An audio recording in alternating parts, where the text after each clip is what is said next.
Hello guys, welcome back to our YouTube channel engineer mind. तो आज के इस वीडियो में हम लोग डिटेल्स में डिस्कस करेंगे जनरल इंजीनियरिंग का 10 क्वेश्चन। जैसे पर डे हम लोग करते हैं, हर रोज़ 10 क्वेश्चन जनरल इंजीनियरिंग का करते हैं, जो कि JSSC JEE and BPSC AE में इम्पोर्टेंट्स है। और हर रोज़ हम लोग 10 क्वेश्चन करते हैं, तो उसी टाइप से आज भी ऑब्जेक्टिव टाइप 10 क्वेश्चन करेंगे। और अभी तक आपने चैनल को सब्सक्राइब नहीं किया तो चैनल को सब्सक्राइब कर लो। पूरा इंजीनियरिंग का जो सिलेबस है, general engineering and civil engineering का ब्रांच पेपर, वो पूरा कवर होगा इस चैनल पे। और अपने दोस्तों के साथ सर्कुलेट कर देना है इस इन्फॉर्मेशन को और ये वीडियो को। और वीडियो को लाइक कर देना और शेयर कर देना। और चैनल को जल्दी से सब्सक्राइब कर लो ताकि आपका इंजीनियरिंग का जो सिलेबस है वो कवर हो सके, चाहे JSSC के लिए आप कर रहे हो या BPSC AE के लिए कर रहे हैं। तो सबसे पहला क्वेश्चन है हमारा, a satellite launch station should be. तो ये क्वेश्चन सिविल से रिलेटेड है और सर्वेइंग का ये क्वेश्चन है। और एडवांस सर्वेइंग में ये क्वेश्चंस ज़्यादातर पूछा जाता है। और ये जो क्वेश्चंस 21 नंबर है, ये क्वेश्चंस BPSC AE में जनरल इंजीनियरिंग में पूछा गया है। तो ऑप्शंस क्या है? Near the pole region, on the pole axis, near the equatorial region, all the above locations are equally suitable. क्या कहता है कि a satellite launch station should भी, कोई भी सैटेलाइट जब लॉन्च किया जाता है तो वो कौन सा रीजन होना चाहिए, वो रीजन किस टाइप का होना चाहिए? तो इसका करेक्ट आंसर जो होगा वो सी हो जाएगा, क्योंकि जब भी सैटेलाइट का लॉन्च किया जाता है तो वो भूमध्य रेखा में ही किया जाता है, तो near the equatorial reason.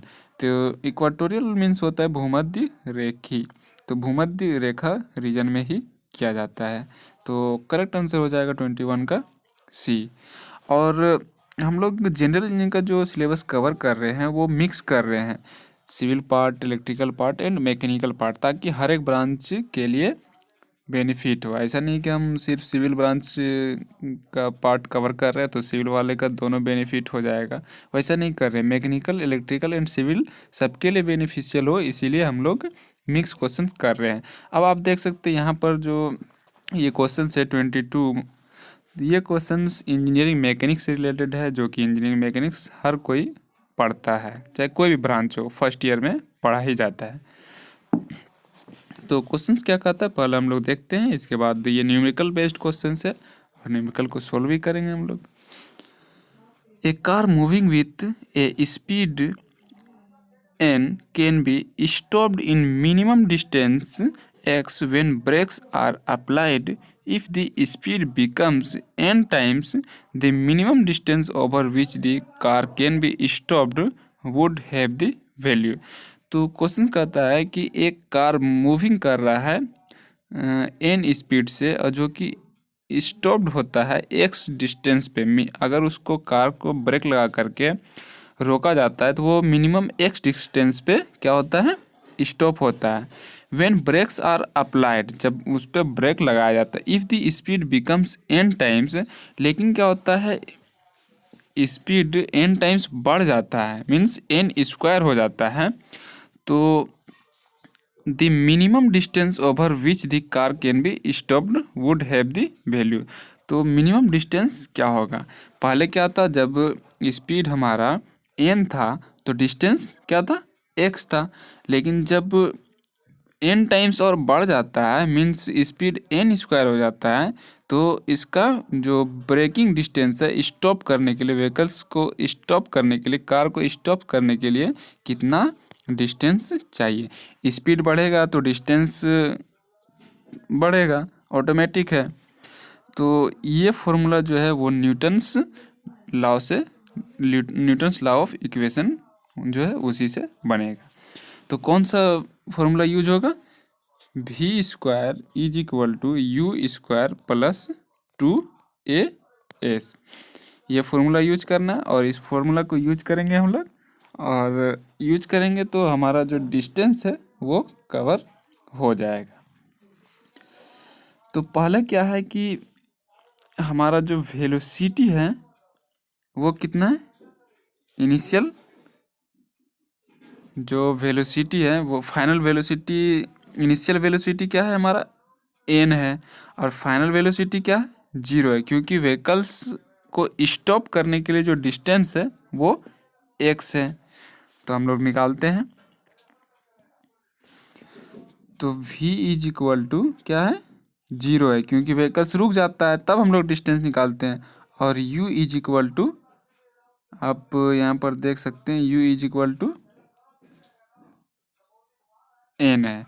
u is equal to n क्यों है, क्योंकि इनिशियल वेलोसिटी जब व्हीकल्स या कार्स जो भी है वो स्टार्ट होता है तो एन स्पीड से स्टार्ट होता है। तो ये सारा वैल्यू को हम लोग पुट करेंगे, और डिस्टेंस कितना पे ब्रेक होता है, s is equal to x. तो ये वाला फॉर्मूला हम पुट करेंगे हम लोग, v square is equal to u square plus two a s. जब इसमें पुट करेंगे तो u का वैल्यू क्या है, एन स्क्वायर, तो n square plus two into a into x, तो n square plus two a x हो जाएगा। तो ए हमारा निकल जाएगा, तो ए इज इक्वल टू क्या होगा, minus n square by two x. तो ए का वैल्यू हमारा निकल गया, a is equal to n square by two x, minus में निगेटिव आएगा, जो एक्सलेशन होगा वो निगेटिव होगा। तो ए का वैल्यू याद रखना, minus n square by two x. तो ये फर्स्ट केस था, एक्सलेशन निकालें। The minimum distance over which the car can be stopped. तो मिनिमम डिस्टेंस क्या होगा, जब व्हीकल्स कार्स का स्पीड एन टाइम्स बढ़ जाता है, तब सेकंड केस हमारा है, तो निकालते हैं। तो सेम फॉर्मूला यूज करेंगे, v square is equal to u square plus two a s. तो वी स्क्वायर क्या है, जीरो का स्क्वायर है, is equal to u square क्या होगा हमारा, एन स्क्वायर का एन स्क्वायर हो जाएगा, प्लस क्योंकि एन टाइम्स बढ़ जाता है तो एन इंटू एन, तो एन स्क्वायर हो जाएगा, फिर एन स्क्वायर हो जाएगा। तो टू ए, अब डिस्टेंस हम लोग को निकालना है, तो यहाँ पर एस ही रहेगा। तो अब एस का वैल्यू हम लोग पुट करेंगे, तो इसका एन का power 4 plus two a S. अब एस का वैल्यू जब हम लोग यहाँ पर निकालेंगे, ये सारा वैल्यू जो लास्ट टाइम हम लोग निकाले थे ए का वैल्यू, तो ए का वैल्यू वहाँ पर निकाल करके पुट करेंगे। ए का वैल्यू निकला था हमारा minus n square by two x, a का वैल्यू था minus n square by two x. ये वाला वैल्यू हम लोग फर्स्ट केस में निकाले थे, जब व्हीकल्स कार जो है वो मूव करना स्टार्ट होता है, जब फाइनल वेलोसिटी जो है वो जीरो होता है। तो ये वाला वैल्यू को पुट करेंगे, तो एस जो है वो हमारा निकल जाएगा एन स्क्वायर एक्स। आप इसको कैलकुलेट कर लेना, तो s is equal to n square x. तो एन स्क्वायर एक्स कहीं पर दिखाई दे रहा है, डी नंबर में दिखाई दे रहा है, जो डी ऑप्शन है इसमें एन स्क्वायर एक्स दिखाई दे रहा है। तो 22 का करेक्ट आंसर होगा डी, एन स्क्वायर एक्स। बस फॉर्मूला पुट करना है, v square is equal to u square plus two a s. बस ये वाला फॉर्मूला पुट करना है। यहाँ पर एक बार इनिशियल केस दो रहेगा, जब व्हीकल्स जस्ट स्टार्ट करता है मूव करना, और जस्ट स्टॉप हो जाता है। तो जब स्टॉप होगा तो v का वैल्यू क्या होगा, जीरो होगा।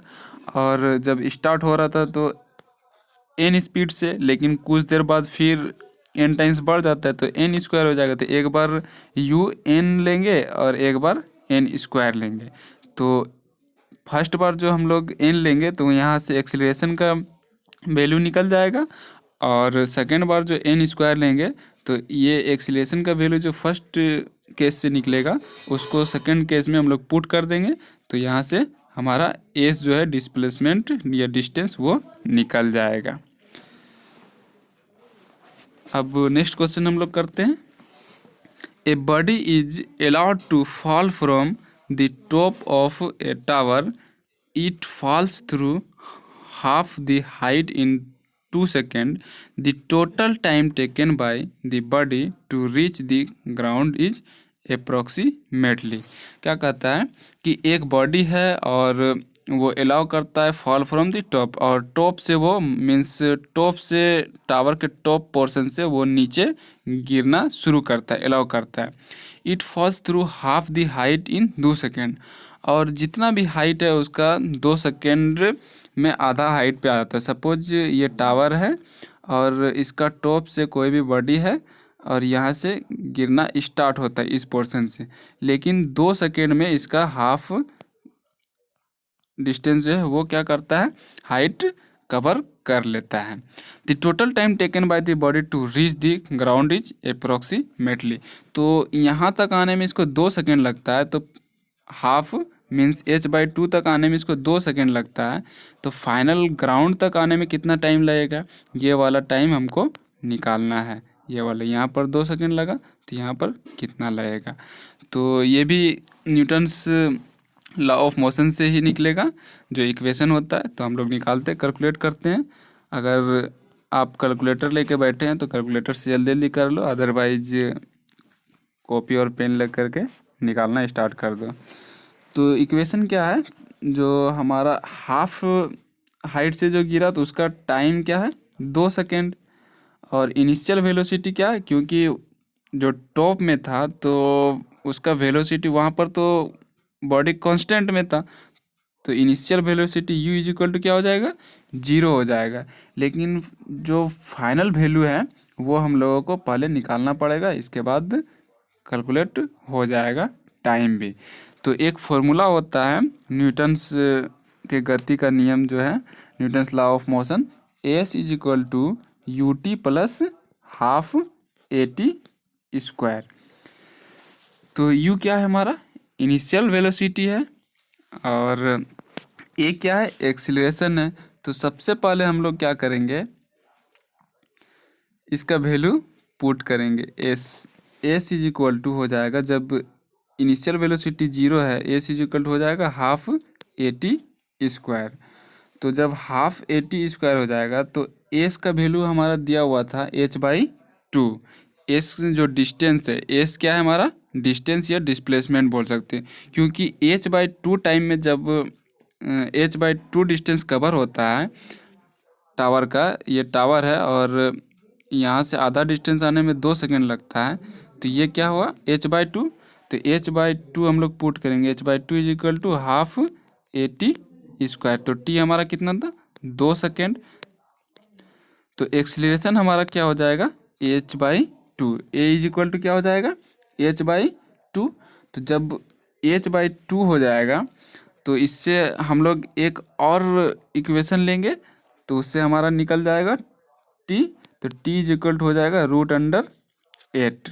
तब इसको जब हम लोग कैलकुलेट करेंगे t इज इक्वल टू, तो 2.8 सेकेंड आता है।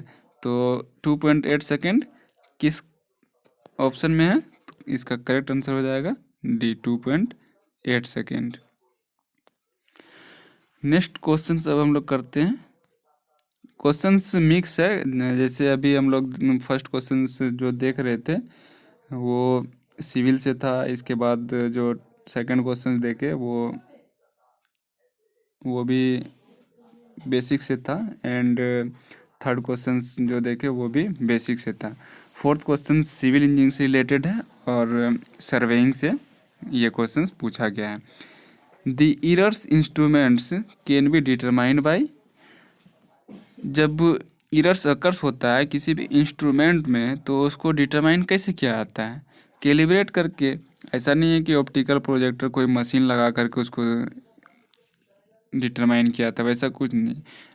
कैलिब्रेट मीन्स क्या होता है, ठीक करना। तो कोई भी इंस्ट्रूमेंट अगर ख़राब हो जाता है, कोई भी इरर्स उसमें अकर हो जाता है, उत्पन्न हो जाता है, तो उसको कैलिब्रेट करके ठीक करते हैं। जैसे थियोडोलाइट में क्या होता है, हॉर्स एयर जो रहता है उसको, ये सिविल वाले के लिए समझा रहे हैं, इलेक्ट्रिकल वाले को समझ में नहीं आएगा ज़्यादा, और इलेक्ट्रिकल वाले को समझ में आएगा बट उतना समझ में नहीं आएगा, लेकिन थोड़ा सा बतला देते हैं। जैसे कि अगर गैल्वेनोमीटर है वो अगर ख़राब हो जाता है तो हम लोग क्या करते हैं, पहले उसको जज करते देखते हैं, कैलिब्रेट करके ही उसको ठीक करते हैं, अपने से खुद से ठीक करना पड़ता है। तो यहाँ पर क्वेश्चन पूछा गया है, the errors of instrument can be determined by calibration, खुद से ठीक करके इसको डिटरमाइन किया जाता है। नेक्स्ट क्वेश्चन देखते हैं अब हम लोग। Some substances generating voltage when they are subjected to mechanical forces or stresses along specific planes are known as, option है thermoelectric, magnetoelectric, piezoelectric and photo electric. तो इसका करेक्ट आंसर जो हो जाएगा वो होगा पीजो इलेक्ट्रिक। तो क्वेश्चंस क्या कहता है, सम सब्सटेंसेस, कुछ सब्सटेंसेस है जो कि वोल्टेज जनरेट करता है जब उस पर मैकेनिकल फोर्सेस या स्ट्रेसेस सब्जेक्ट किया जाता है एलोंग स्पेसिफिक प्लेन्स, किसी स्पेसिफिक प्लेन्स के साथ, तो वो क्या कहलाता है, पीजो इलेक्ट्रिक, दाब वैद्युतिकी कहलाता है। तो ये फिजिक्स का क्वेश्चन है और इलेक्ट्रिकल से रिलेटेड है। ये इम्पोर्टेंट क्वेश्चंस भी है, हर एक बार पूछा भी गया है बीपीएससी एई का प्रीवियस ईयर में। आप देख सकते हैं कि एक सब्सटेंसेस है और वो वोल्टेज जनरेट करता है जब उस पर कोई भी मैकेनिकल फोर्सेस या स्ट्रेस सब्जेक्ट किया जाता है किसी स्पेसिफिक प्लेन के एलोंग, तो उसको क्या कहते हैं, पीजो इलेक्ट्रिक। थर्मो इलेक्ट्रिक में क्या होता है कि इलेक्ट्रिसिटी जब किसी भी कंडक्टर से पास कराया जाता है, फ्लो होता है, तो वहाँ पर थर्मल इफेक्ट होता है, तो उसको हम लोग बोलते हैं थर्मो इलेक्ट्रिक। अब मैग्नेटो इलेक्ट्रिक क्या होता है कि जब किसी जब किसी कंडक्टर के चारों ओर अराउंड इलेक्ट्रिक करंट फ्लो कराया जाता है तो उसके चारों ओर क्या होता है कि इलेक्ट्रोमैग्नेटिक एरिया का क्या होता है, प्रोडक्शन हो जाता है, उत्पन्न हो जाता है, तो उसको हम लोग बोलते हैं मैग्नेटो इलेक्ट्रिक। अब फोटो इलेक्ट्रिक क्या है, फोटो इलेक्ट्रिक जब किसी कंडक्टर से इलेक्ट्रिक करंट फ्लो कराया जाता है तो उसमें क्या होता है कि हीट का प्रोड्यूस हो जाता है, हीट प्रोड्यूस होता है, तो उसको हम लोग फोटो इलेक्ट्रिक बोलते हैं।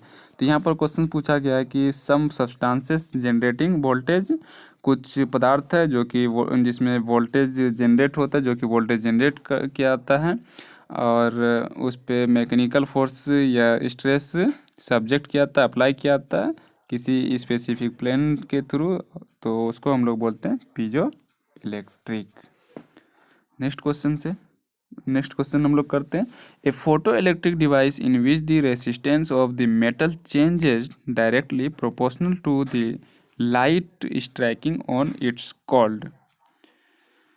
तो क्वेश्चन क्या कहता है, एक फोटो इलेक्ट्रिक डिवाइस है जिसमें कि रेसिस्टेंस लगाया जाता है, metal change directly proportional to the light striking on it's called, तो इसको हम लोग क्या बोलते हैं।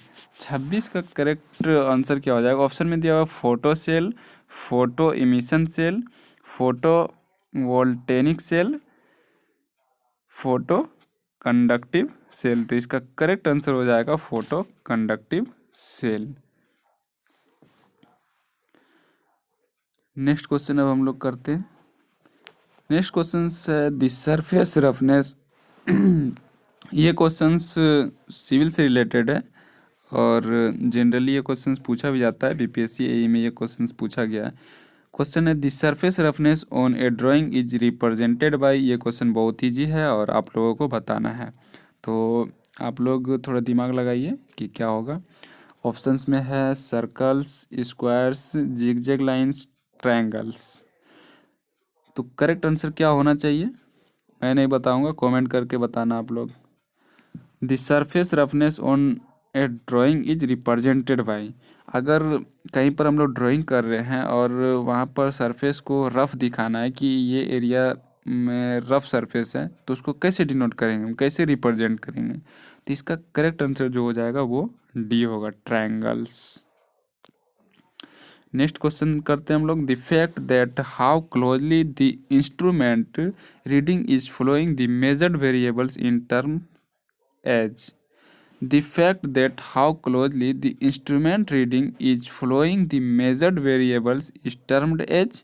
क्वेश्चन कहता है कि the fact that how closely, कैसे हम लोग क्लोज कर सकते हैं, instrument reading is following the measured variables in termed as, जो कि वेरिएबल्स होता है मेजर्ड किया जाता है तो उसको कैसे टर्म किया जाएगा। तो 28 का करेक्ट आंसर हो जाएगा बी, एक्यूरेसी, एक्यूरेसी के साथ। जैसे हम लोग को क्या चाहिए, अगर हम लोग कहीं पर कुछ मेजर करते रीडिंग रीडिंग में लेते हैं तो हम लोग को एक्यूरेट वैल्यू चाहिए। अगर कुछ मेजर करते हैं तो अगर वेरिएबल आ जाता है उसमें, लेकिन हम लोगों को क्या चाहिए, एक्यूरेट वैल्यू चाहिए। तो हम लोग एक्यूरेसी के लिए इंस्ट्रूमेंट को क्लोज करते हैं और फिर से रीडिंग स्टार्ट करते हैं। तो 28 का करेक्ट आंसर हो जाएगा बी, एक्यूरेसी। नेक्स्ट क्वेश्चन देखते हैं हम लोग, bevel protractor is used for, option है angular measurement, linear measurement, height measurement and flatness measurement. एक बेवल प्रोटेक्टर है और उसका यूज हम लोग किस लिए करते हैं, तो उसका यूज करते हैं हम लोग एंगुलर मेजरमेंट के लिए। तो एंगुलर मेजरमेंट करने के लिए हम लोग बेवल प्रोटेक्टर का यूज करते थे, इसका करेक्ट आंसर हो जाएगा ए। और लीनियर मेजरमेंट करने के लिए हम लोग क्या करते हैं, स्टील टेप यूज करते हैं, वर्नियर कैलिपर यूज करते हैं, माइक्रोमीटर विथ वर्नियर यूज करते हैं। मींस जितना भी टेप होता है, मेटेलिक टेप, चेन यूज करते हैं। तो लीनियर मेजरमेंट करने के लिए हम लोग चेन टेप यूज करते हैं। और हाइट मेजरमेंट करने के लिए हम लोग क्या यूज करते हैं, अगर स्ट्रेथनेस मेजरमेंट करना हो तो ऑटो कोलिमीटर करते हैं। अगर राउंडनेस या फ्लैटनेस मेजरमेंट करना होता है तो इंटरफेरोमेट्री हम लोग यूज करते हैं। नेक्स्ट क्वेश्चन अब हम लोग देखते हैं। ये जो क्वेश्चन था 29, ये क्वेश्चन सिविल से रिलेटेड था और सर्वेइंग का ये क्वेश्चन है। नेक्स्ट क्वेश्चन अब हम लोग देखते हैं, an angle measuring device is, तो ऑप्शन है trommel, hermaphrodite caliper, sine bar, all of the above. Question कहता है कि जो ऑप्शन दिया हुआ है, चार ऑप्शंस, इनमें से कौन मेजरिंग एंगल मेजरिंग डिवाइस है, तो इसका करेक्ट आंसर होगा sine bar, option number C. Angle measuring device जो होता है वो साइन बार होता है, और जिससे angle gauge face standard instrument होता है जिससे हम लोग एंगल मेजर कर सकते हैं। तो फ्रेंड्स, उम्मीद है आपका जनरल इंजीनियरिंग सिलेबस कवर हो रहा है, और जैसे जैसे टॉपिक्स आते जाएगा हम लोग कवर करते जाएंगे। मेनली हम लोग मिक्स क्वेश्चन इसलिए कर रहे हैं ताकि सारे ब्रांच वाले को बेनिफिट्स हो, सिविल, इलेक्ट्रिकल, मैकेनिकल। और JSSC JEE का भी एग्जामिनेशंस होने वाला है और एडवर्टाइजमेंट भी आ चुका है, एंड BPSC AE का भी एग्जामिनेशन शेड्यूल हो चुका है और मार्च में होगा। इसीलिए ये क्वेश्चंस दोनों एग्ज़ाम के व्यू से इम्पोर्टेंट है। तो आपसे रिक्वेस्ट है कि अभी तक आपने हमारे चैनल इंजीनियर माइंड को सब्सक्राइब नहीं किया तो चैनल को सब्सक्राइब कर लो, यूट्यूब पे अवेलेबल है ये चैनल। और वीडियो को लाइक कर देना, सब्सक्राइब करके शेयर कर देना।